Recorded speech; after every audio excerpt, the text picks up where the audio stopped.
This is a first. You will not see my face in this video. You will not see my face from now on. I warned you a while back and I am finally taking the step.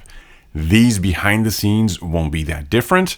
Usually it's the other way around. People tend to show themselves more, and marketing wise, it's always better to put a face on a company, on a voice. It eases the connection with the audience. Blah, blah, blah. I do not care. I want you to focus on my work.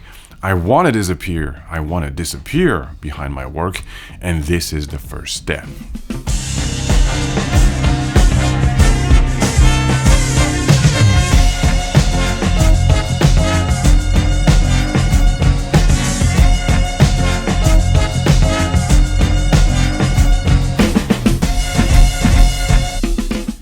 Will you ever see me talking directly to the camera again?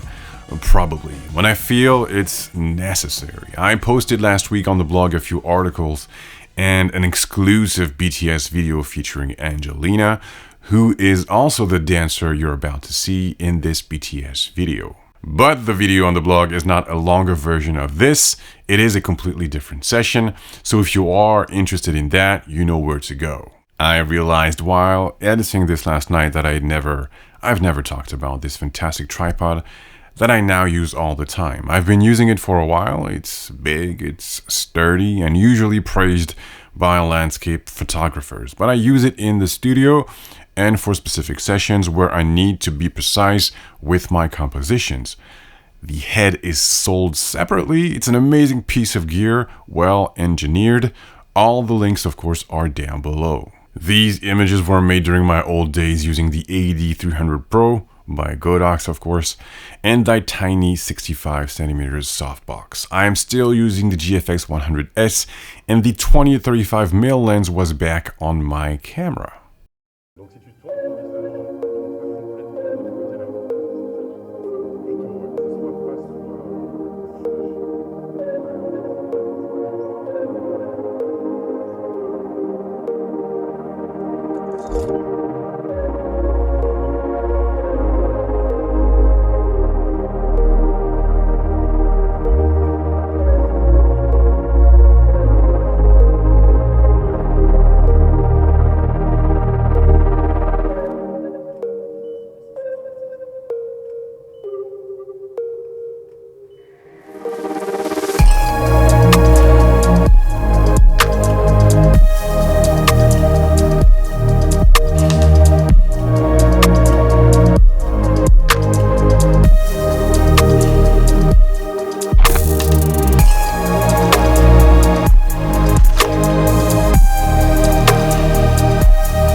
The complete gallery will be on the blog this week with additional information about this session. There is one more BTS video I want to share with you here that is still tied to 2024.